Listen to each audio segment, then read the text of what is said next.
de distinta manera, con controles entre unos y otros, con prohibiciones que vienen de la Constitución y uno muy importante con la temporalidad. No se ejercen las funciones públicas sino por un determinado tiempo. Eso es un fruto de la experiencia. En todos los países del mundo se ha constatado que cuando los gobernantes se perpetúan en el poder, abusan del mismo, se corrompen y por lo tanto quedan en riesgo las libertades de los ciudadanos y la democracia. Eso es una constante, como les decía, Colombia ha vivido esas experiencias y por lo tanto el constitucionalismo siempre ha intentado recortar o fijar los periodos en los cuales se ejercen los gobiernos y jugar a la alternación del poder que es sana, que renueva la política y que deja a salvo las libertades de los ciudadanos. Muy bien, y en el contexto latinoamericano. Mire, en el contexto latinoamericano que tenemos regímenes presidenciales, los países con democracias más sólidas tienen, digamos, enorme distancia con la idea de la reelección. En México la reelección está prohibida, incluso es un principio constitucional desde la no reelección, desde la alternación en el poder.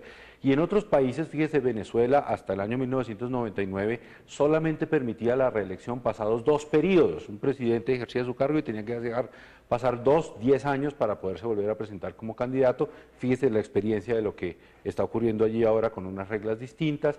También en Argentina, en Perú la reelección se prohibía, luego por algunos episodios de tipo caudillo se permite la reelección con resultados que siempre han sido, digamos, desazonadores para la sociedad y normalmente después de algún tiempo se vuelve al principio de la no reelección o la prohibición absoluta o por lo menos la prohibición de reelección inmediata.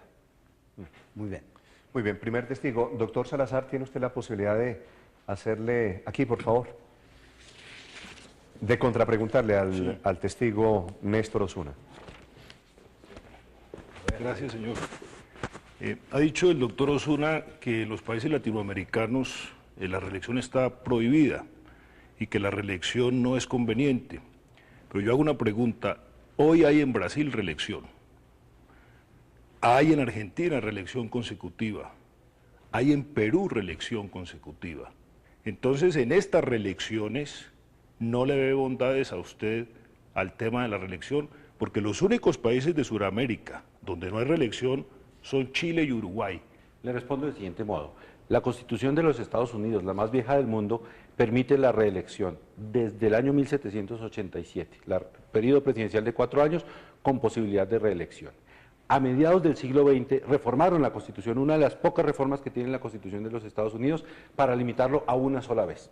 Es decir, la tendencia ha sido a recortar. Después de Roosevelt, sí, que estuvo cuatro periodos consecutivos. Entonces, digamos, se viene hacia la prohibición de la perpetuación en el poder, diciendo, veníamos de un sistema con reelección indefinida, con posibilidad de reelección, pasamos a uno de solo una vez, solo máximo 8 años, un presidente en el poder. Esa es mala para usted o es buena esa reelección? Es bueno que hayan disminuido la posibilidad a una sola. Entonces, cuando el punto de partida era... ¿Para usted es buena la reelección a una sola vez? En cualquier caso es mala. Ah, bueno, eso es lo que quería que me preguntara. En cualquier caso es mala. Usted me dice es mala en cualquier caso. Sí, y le contesto qué pasa en Argentina, en Brasil, en otros países. Son países que han pasado largos periodos de dictadura y que tienen una democracia en construcción, una democracia que apenas está dando frutos, que por lo tanto son débiles frente a la presencia de un caudillo arrollador. Eso es la historia de Menem con Argentina, la de Chávez con Venezuela. Yo pensaría que nuestra democracia es más fuerte. No es la más fuerte del mundo, pero es más sólida. Tenemos menos episodios de dictadura, tenemos más episodios de presencia de la vida civil y por eso para el constitucionalismo colombiano es más difícil aceptar los episodios de reelección indefinida. Además, en la historia del constitucionalismo colombiano, si quiere, sin salir de las fronteras, podemos encontrar que la reelección ha sido un tema permanente y a lo largo de 200 años de historia se había construido la idea de que la alternación en el poder es buena y la perpetuación es mala, y por eso la reelección se prohíbe. Un personaje político muy popular y muy importante no debería ser suficientemente poderoso como para hacernos olvidar de la experiencia de 200 años. Entonces, para usted, la reelección es mala en cualquier sentido, inclusive en un periodo. Ya lo dijo. Ideal, sí. Okay. Muy bien. Esa era la pregunta que quería hacerle. Muy bien. Doctor Salazar, gracias. Doctor Alfonso, ¿quiere llamar usted a su siguiente testigo, por favor? Naturalmente. Doctor Osuna, muchas gracias. Muy amable. Doctor Luis Fernando Duque. Luis Fernando Duque, senador liberal del departamento de Antioquia, es economista, de la Universidad de Medellín, actualmente es vicepresidente del Senado. Doctor Duque, buenas noches. Néstor, muy buenas noches y mil gracias por la invitación. Doctor Alfonso, su pregunta. ¿Qué pasó con ese trámite tortuoso de la primera reelección, cuando Néstor ha dicho que eso no lo vamos a tocar mucho? Y principalmente, ¿qué pasó o qué ha pasado, qué está pasando con el trámite del referendo? Y si en términos políticos se puede aducir el argumento de un buen gobierno para evitar la alternación en el ejercicio del mando.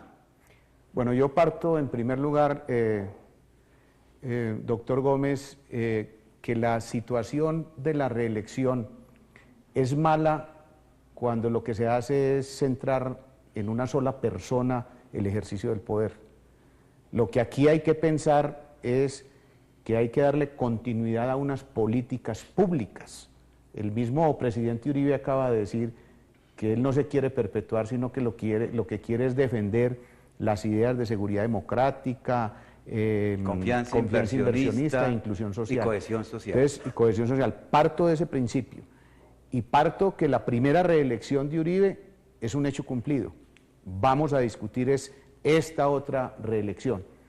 Y en ese sentido, hay que decir que desde el principio de la discusión, yo tuve la oportunidad como representante a la Cámara de debatir con argumentos la inconveniencia de la reelección inmediata del presidente Uribe, en razón precisamente a la inconveniencia de centrar esa circunstancia en la personalización, lo que conllevaría una autocracia como le hemos venido viendo, y más bien buscar el camino de unos acuerdos nacionales que permitieran unas políticas de Estado continuas, serias y convenidas para que estuviese ahí, digamos, representada la posibilidad de mantener un camino despejado y cierto, pero dentro de la independencia de los poderes.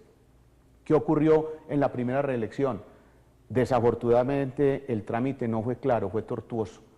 El tema de la yidispolítica y la manera tan escasa como en ese primer momento en la comisión primera, por un solo voto y con todas esas circunstancias que le han quitado legitimidad, digamos, a esa elección, no al gobierno, sino a esa elección, el tema de la reelección se empañó. Y después, todo lo que se ha venido presentando, digamos, donde básicamente la gente no ha buscado reelegir ideas y políticas públicas exitosas, sino a una sola persona, lo que lo lleva a llevar a uno es que entonces esa circunstancia es errática en razón a que no puede ser que en Colombia no exista sino una sola persona que nos pueda gobernar, cuando lo que hay es una serie de dirigentes muy importantes, con el presidente Uribe a la cabeza, por supuesto, que podemos darle continuidad a unas políticas. Ahora, ¿qué viene en esta tercera reelección? Primero, vamos en contravía de un fallo de la Corte Constitucional que dijo, bueno, aceptamos ya el hecho cumplido de la primera reelección, pero no habrá más. Eso lo dijo la Corte Constitucional. Y viene un elemento que todavía ha deslegitimado esa posibilidad de una segunda reelección, el trámite de la recolección de firmas y de la motivación del referendo